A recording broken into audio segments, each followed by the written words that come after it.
In February 1952, George VI, the king who had steered Britain through the darkest hours of World War II, died.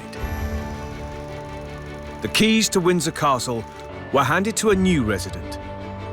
Elizabeth Windsor, his 26-year-old daughter, had become Queen Elizabeth II.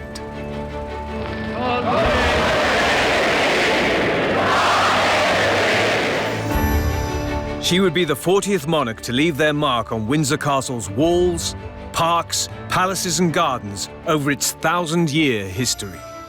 William the Conqueror built Windsor Castle, and so when you're in the castle, it's not just about Elizabeth II, it's about all the monarchs stretching right back to 1066. Elizabeth II was not just a queen, she was a wife and mother. She and Prince Philip had been married for 5 years. They had 2 children, Charles, who was 3, and Anne, just 1. Windsor had been her childhood home. This was where she wanted to raise her own family. Windsor Castle is very important to the Windsors. It's their family home. Buckingham Palace is the office. Windsor Castle is their home. The family moved into the private apartments in the east terrace of the castle's upper ward. The Queen's suite of rooms at Windsor Castle is small compared to the vastness of Windsor Castle.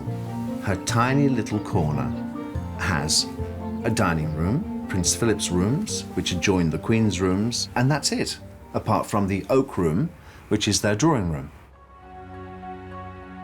The Queen made redecorating these rooms a priority when she took charge of the castle in 1952. What she wanted to do was make it absolutely perfect for the large family she hoped to have with the Duke of Edinburgh, and really that was quite a job because it was in pretty bad decorative state. It was very dated, very Victorian, and most of all, it was really very dark. She wanted to make it a family home, a relaxed home, and make it much less stuffy, and that's exactly what she did. The heart of the Queen's home inside Windsor Castle is the Oak Room. This is a very cosy drawing room that you'd find in an English country house, with soft furnishings, with floral chintzes, with a red carpet, where the drinks trolley is placed every day, and that's where the Queen goes to get her gin and tonic at 6 o'clock. This is her cozy space. This is where she feels comfortable. While the Queen made their little home cozy, Prince Philip wanted to make it modern. I mean, Prince Philip was keen on bringing things up to date. He was very attached to modern technology.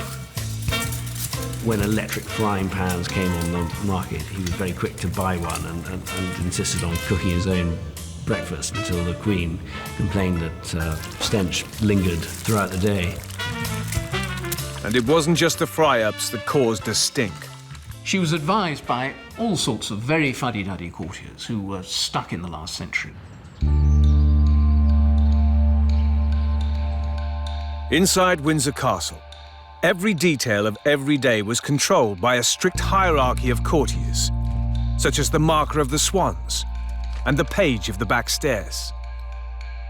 And Philip was inextricably caught up in Windsor's bizarre traditions. Since 1947, he belonged to its most exclusive club, the Knights of the Garter.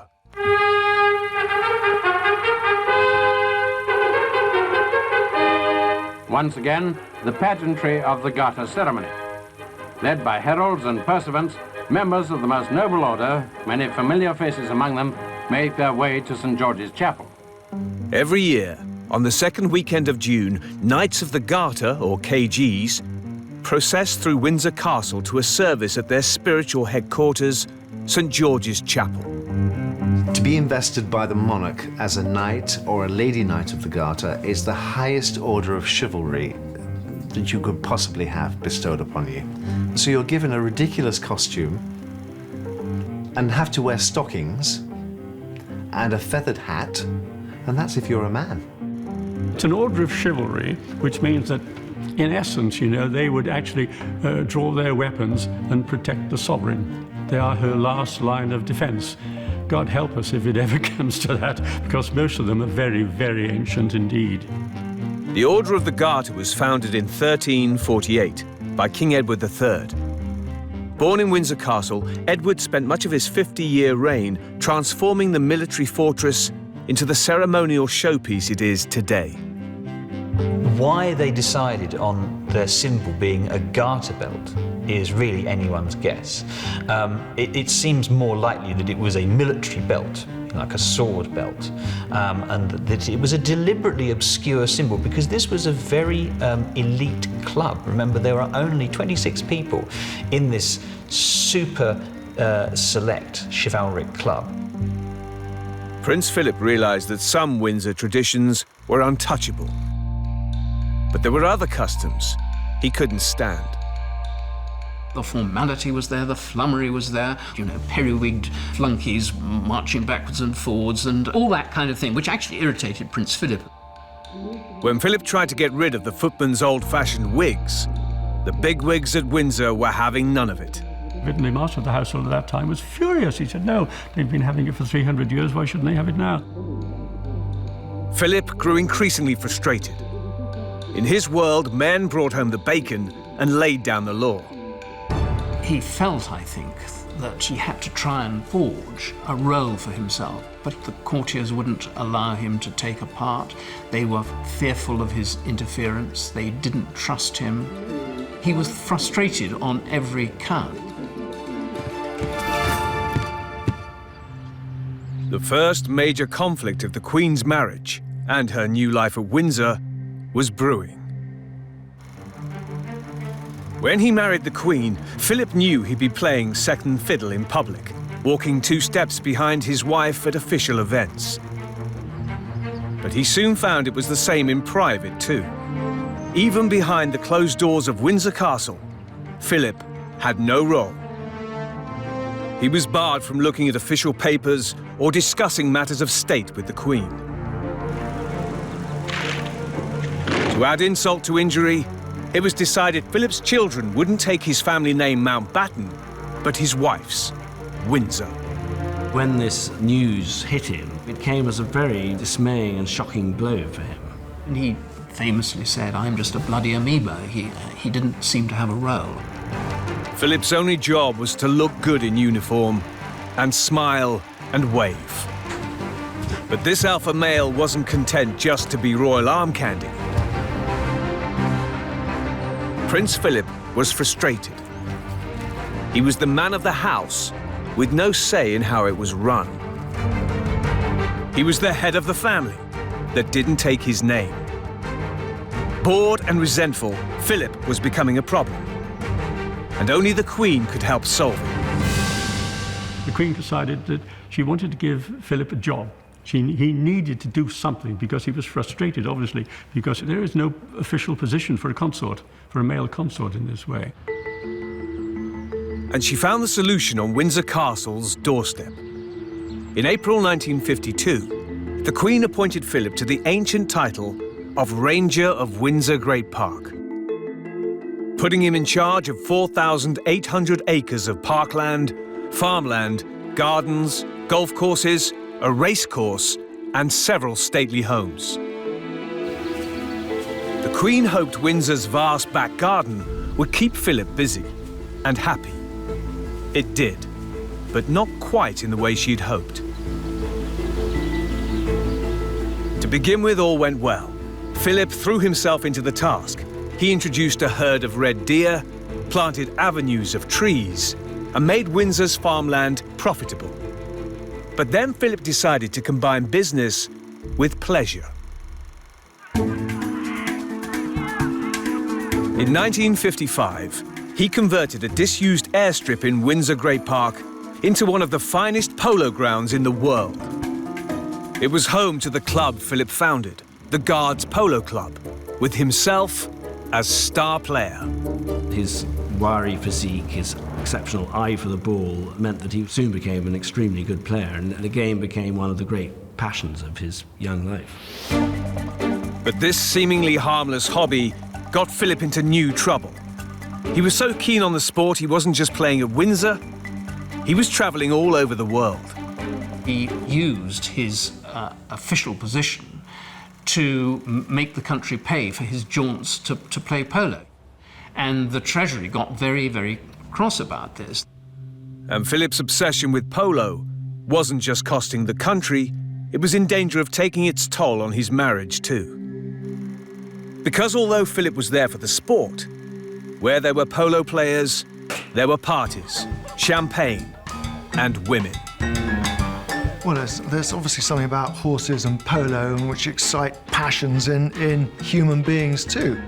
In 1956, American and Australian papers began printing rumours that Prince Philip was having affairs. No evidence has ever been produced that Philip was unfaithful, but historian Piers Brendan believes the marriage was in some trouble. It seems to be fairly clear that there was a certain breakdown. There were, of course, lots of rumours of infidelity, none of which have been stood up, but it must be said that Philip, Duke of Edinburgh, had lots of opportunities to misbehave. The Queen's idea for how to keep Philip busy had somewhat backfired. Just 4 years into her reign, the gloss was coming off the image of the glamorous young couple at Windsor Castle. There was a sense that he wanted to escape from the prison house, really, that Windsor represented. The Queen needed to keep Philip out of trouble and out of the papers. So with her advisors, she decided to kick her husband out of the castle. In November 1956, Philip waved goodbye to his young family and set sail on board the royal yacht Britannia. He had been dispatched across the globe on a lengthy royal mission to open the Olympic Games in Australia. Then, when he was ready to come back, another mission was hatched. The trip was extended again and again.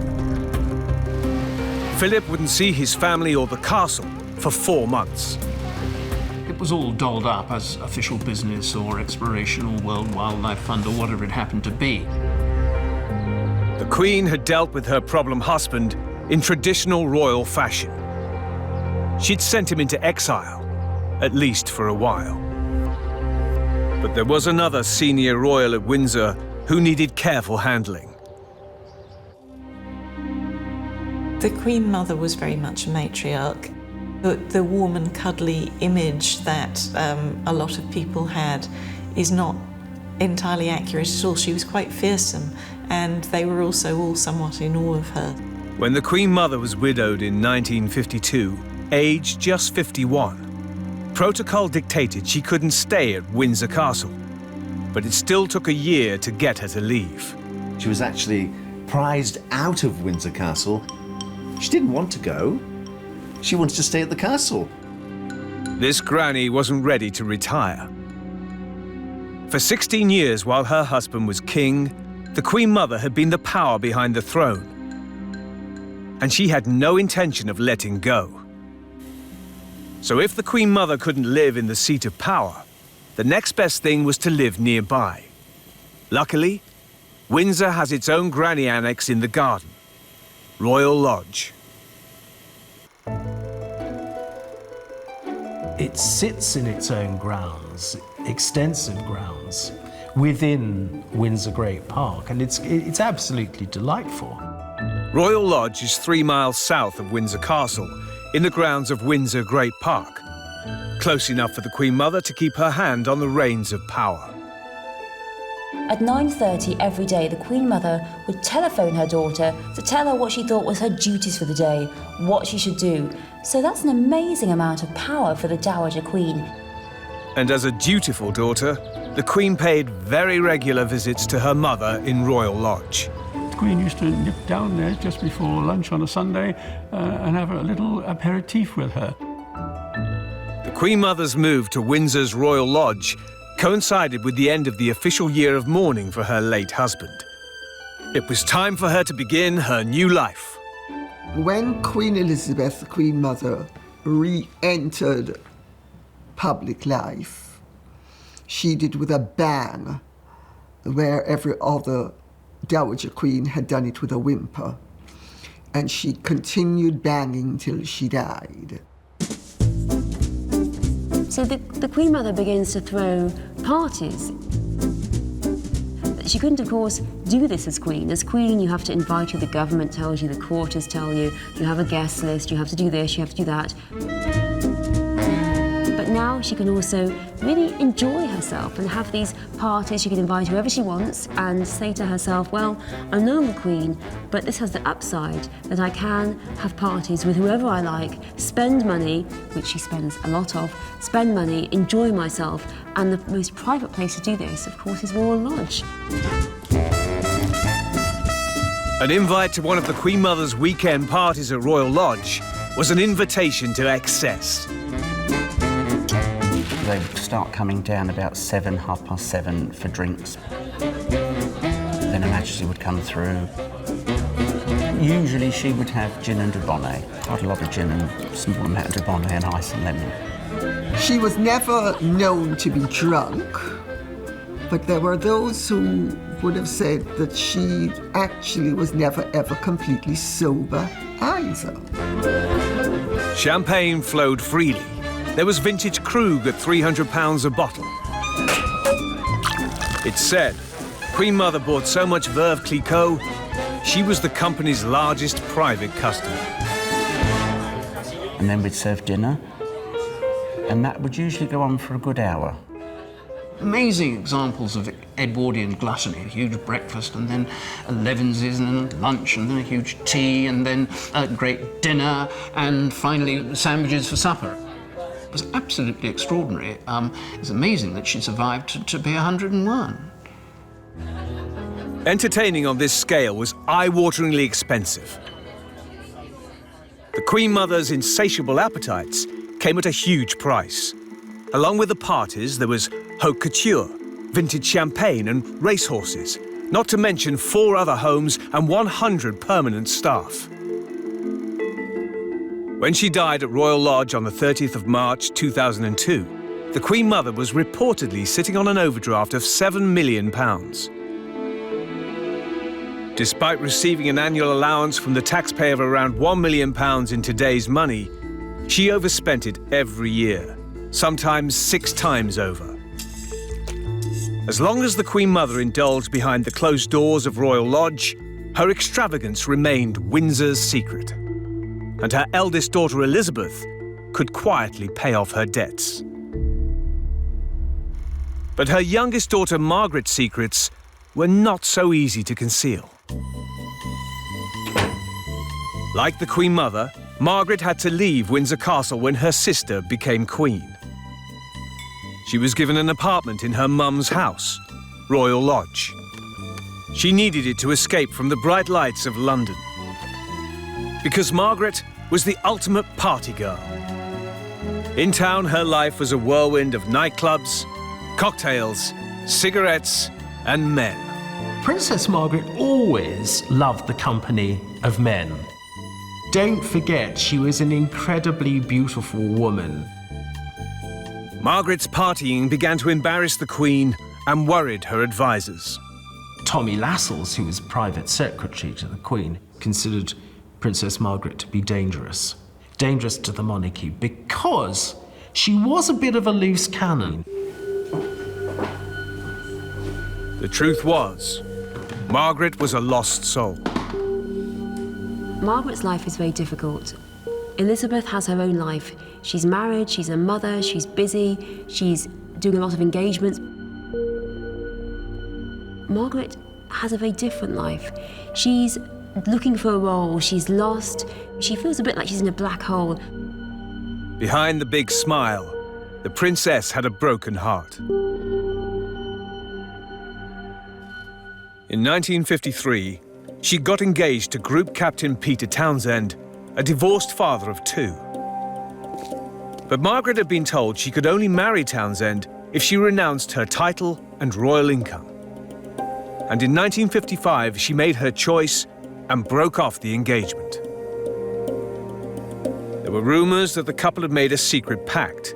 If they couldn't marry each other, they wouldn't marry anyone else. Then, 4 years later, there was news from Townsend. He'd fallen in love again and was engaged to a beautiful young Belgian woman. Margaret may no longer have been in love with Townsend, but she was still hurt and humiliated. Within hours of hearing the news, she made a momentous decision. And just 3 months later, on March 3rd, 1960, in the grounds of Windsor's Royal Lodge, Margaret made her own announcement. Princess Margaret walking with Mr. Anthony Armstrong-Jones. And they're obviously as happy as any engaged couple could be. Who? You know, nobody knew who Tony Armstrong-Jones was. Even their closest friends had no idea that they were seeing one another. He's 29, the same age as Princess Margaret. He was educated at Eton and at Cambridge, and he's unconventional, talented, and very popular. Tony Armstrong-Jones was a cool society photographer. In the Grand Salon at Royal Lodge, during a photo shoot for her official 29th birthday portrait, Princess Margaret had fallen for the photographer's charms. When he took her photograph, when he took anybody's photograph, he told them what to do, and I think this was possibly quite novel for the princess. There was a powerful spark between the two. They were both glamorous, party-loving people. This looked to be a genuine and passionate romance. The princess, it seemed, was moving on.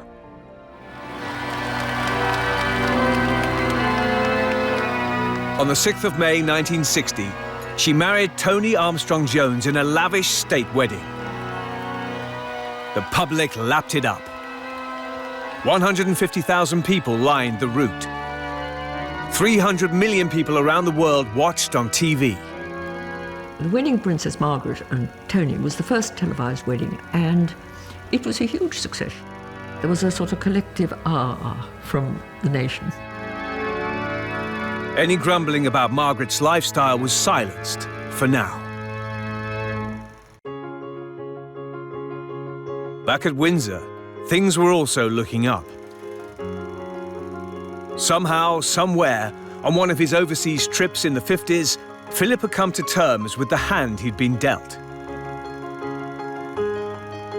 And as if to prove it, with the arrival of two new princes, Andrew in 1960 and Edward 4 years later, the Queen finally had the large family that she'd hoped would one day fill Windsor Castle. Cocooned inside the castle, in the 1950s, the royal family were free to do as they pleased. But as the 50s made way for the 60s, this splendid isolation meant that they were out of step with the world outside, a world that was changing fast.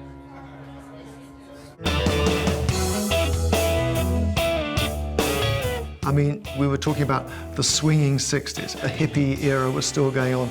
Everyone had long hair. But there were this extraordinary nuclear royal family with their short back and sides, their tailored clothes. They were an utter throwback. Inside Windsor Castle, servants scraped and bowed, while outside protesters campaigned for equal rights. Inside there was chintz, dubonnet, and polite conversation. Outside for some, there was free love, drugs, and rock and roll. To a new generation, the royal family seemed embarrassing and expensive. Obviously, the changes that were taking place in society generally impacted upon the Windsors, and there was the doubt that they would be able to remain relevant. The monarchy was under threat in all sorts of ways. As the gulf between the royal family and the public grew, the cost of the monarchy became an issue raised in Parliament. Their annual grant hadn't increased for years, but rather than risk an increase being refused, the Queen dipped into her personal fortune.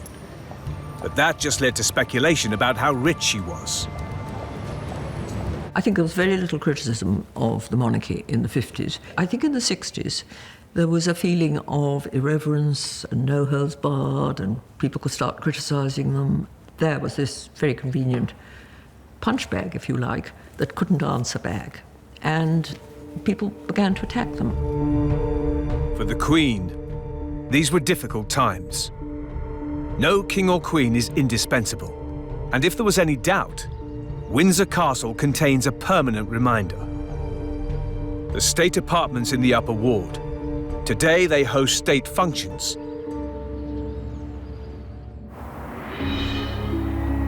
400 years ago, they were a prison for a king. In the 1640s, Charles I clashed with Cromwell's parliamentary forces and lost. In 1648, he was imprisoned in Windsor Castle.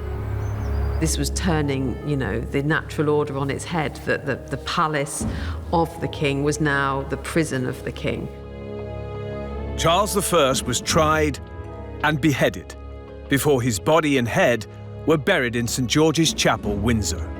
Charles I, of course, in some sense, is the ultimate testing case of what happens if you get it wrong. Now, I don't think anyone's suggesting that any monarch now would find themselves with their head chopped off.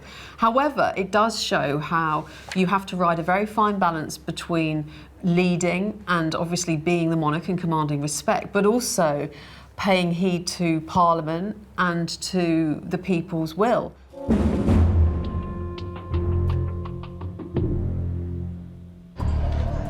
In the 1960s, the Queen wasn't about to lose her head, but the Queen's advisors feared she might lose the public's support and taxpayers' funding if the growing unease wasn't nipped in the bud. So they came up with a plan. They would show the public that the Queen wasn't out of touch. In fact, she was just like them. I think the people round the monarch really felt that the Queen must be presented in a sympathetic, a human way. The plan was a huge risk. A documentary would show the world the Queen and her family as they'd never been seen before. Rather than just doing a dutiful portrait of how they go about their functions, it was decided that it should be much more inclusive and a side of family life should be seen for the first time. For 18 months, the royal family allowed a camera crew to follow them as they went about their everyday business at Windsor Castle and their other homes. It was an extraordinary insight into their private world. So, when the Queen watched the film for the first time, it was a tense moment for the film's editor, Michael Bradsell. We were all a little bit nervous of showing it to the Queen because we had no idea what she would make of it. She was a little critical of the film in the sense that she thought it was too long. But Dick Corsten, the director, persuaded her that 2 hours was not a minute too long. A few clips were released for preview before the broadcast, but only in black and white. Well, we'll see if she's allowed out in the snow. Don't take Jump! Come on.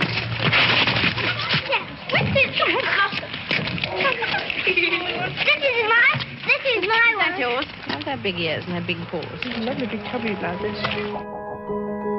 Then on the 21st of June, 1969, the BBC broadcast the historic documentary.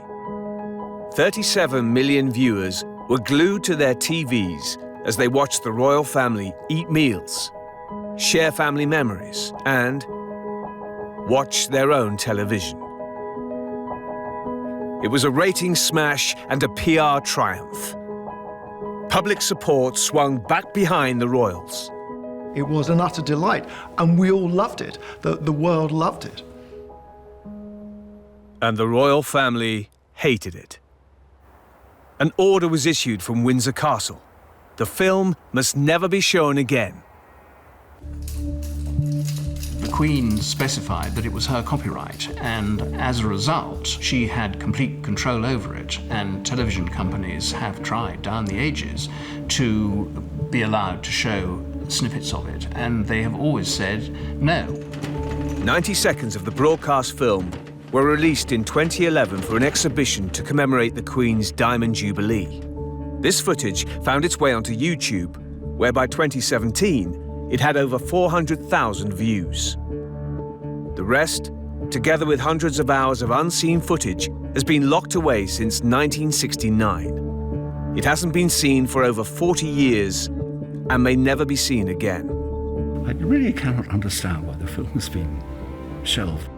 in a way, I think it would have greater value than it did at the time, because with the passage of time and the people's attitudes change.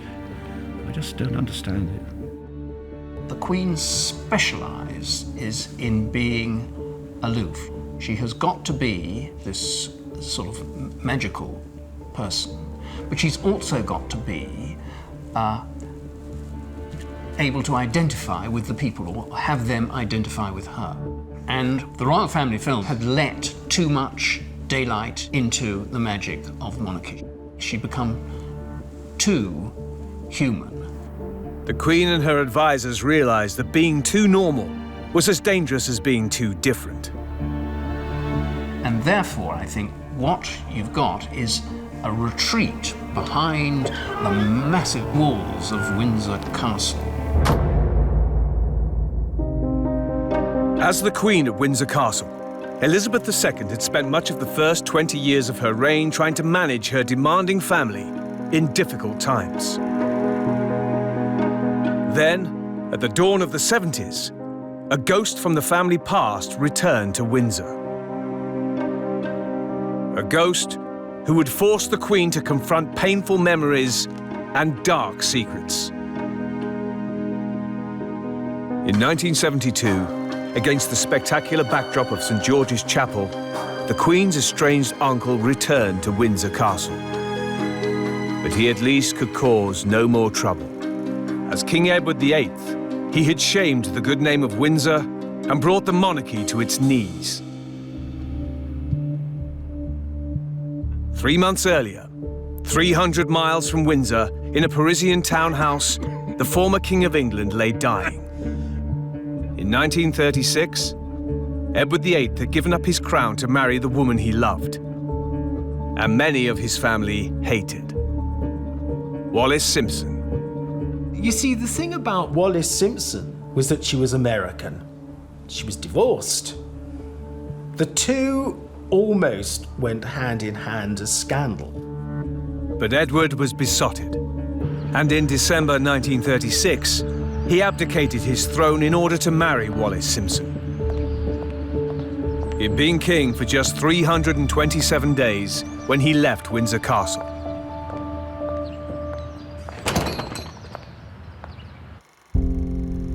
The Queen's father reluctantly stepped into his shoes to become King George VI.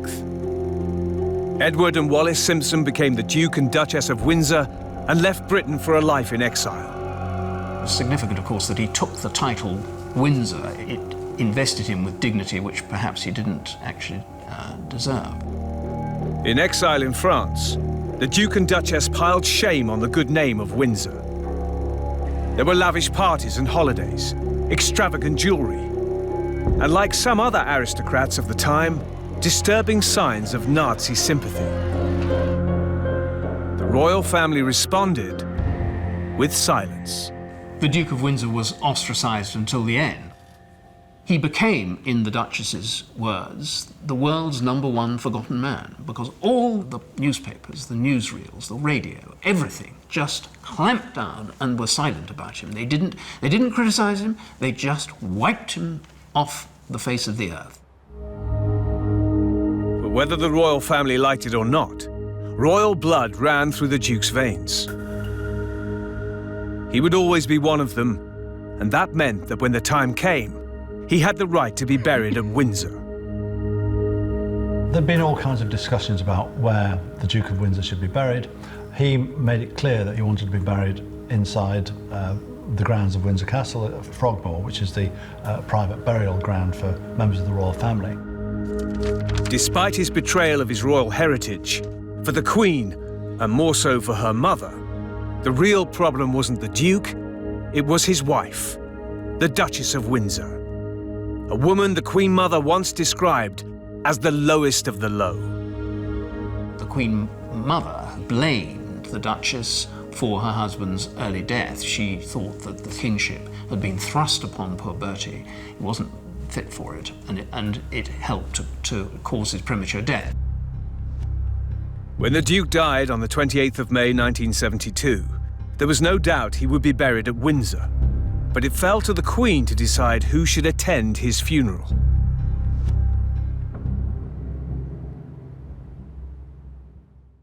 On the 4th of June, the day before the funeral, a plane from Paris touched down at Heathrow. On board was the Duchess of Windsor. The royal family had put their personal feelings aside to invite the woman they'd ignored for half a century. In a way, the irony is that for 50 years, the royal family have been implacable against never meeting Wallis Simpson, and then in death, they slightly opened their arms. When it came to his death, there was a slight defrosting of the royal feud, which had been going on, really, ever since 1935. But the reconciliation was only partial. On the night before the funeral, the Duchess found herself billeted at Buckingham Palace, 20 miles away from the Queen's real home. The fact that she stays at Buckingham Palace is quite significant because Windsor Castle is always treated as the family home, even though it's a great fortress. Buckingham Palace has always been the office block, the place where you put visiting heads of states, and she was treated with that kind of distance. After the service, cameras captured the moment the Queen Mother spoke to the frail-looking Duchess. So that when they came together in that famous scene, there was a brief, formal acknowledgement. But it didn't really amount to very much. They just looked at her, you know, like a bad smell and said, OK, we'll go through this and then goodbye.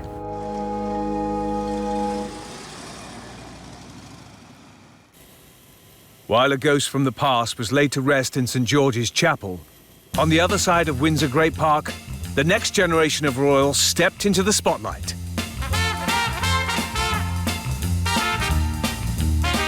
In 1972, Prince Charles was 24 and Princess Anne 22. They were good-looking, rich and eligible. In Charles, and indeed his younger sister Anne, we had two bright young people who suddenly became interesting to the world, and certainly to the press. Their mother and their Aunt Margaret had both conducted their first serious romances against the backdrop of Windsor. Now, on the Windsor polo ground their father had created 20 years earlier, a tangled romantic web was being woven. It would change not just their lives, but the course of history. Andrew Parker Bowles was a good-looking soldier and star polo player. In 1970, he caught Princess Anne's eye, and the two began a passionate romance. But it was complicated, because Andrew Parker Bowles had an on-off girlfriend, a feisty secretary called Camilla Shand. And not to be outdone by her boyfriend dating a princess, Camilla set her sights on the prince. He'd been playing in a polo match and he was all hot and sweaty and really had been enjoying himself anyway. And she went up and introduced herself, tapped him on the shoulder. It said, she said to him, "Sir, my great-great-grandmother, Alice Capel, was your great-great-grandfather, Edward VII's mistress. How about it?" In the picturesque surroundings of Windsor Great Park, against the backdrop of a fairy tale castle, the heir to the throne was smitten. But marriage to Camilla was out of the question. She was not considered to be the right type in this ludicrously narrow view of what kind of woman he should marry. Too racy. Her background, she'd had a good, fun early 20s. In terms of a consort, she would have been deemed to have had too much of a past. And Anne's relationship with Andrew Parker Bowles was doomed from the outset. There was no question of the fact that no matter how much Princess Anne liked Andrew Parker Bowles, because he was a Roman Catholic, unless he changed his religion, there was no prospect of him marrying her. So that was it. Anne dutifully ended their affair. Charles also did as he was expected. He joined the Navy and left Windsor, and Camilla in December 1972. Andrew Parker Bowles and Camilla Shand were free to rekindle their romance. They married 8 months later. Charles, knowing about this, did nothing to attempt to intervene and stop that marriage. He wouldn't have known at that stage that she was, clearly the love of his life. Charles put tradition and duty first and let Camilla go. His decision would have disastrous consequences.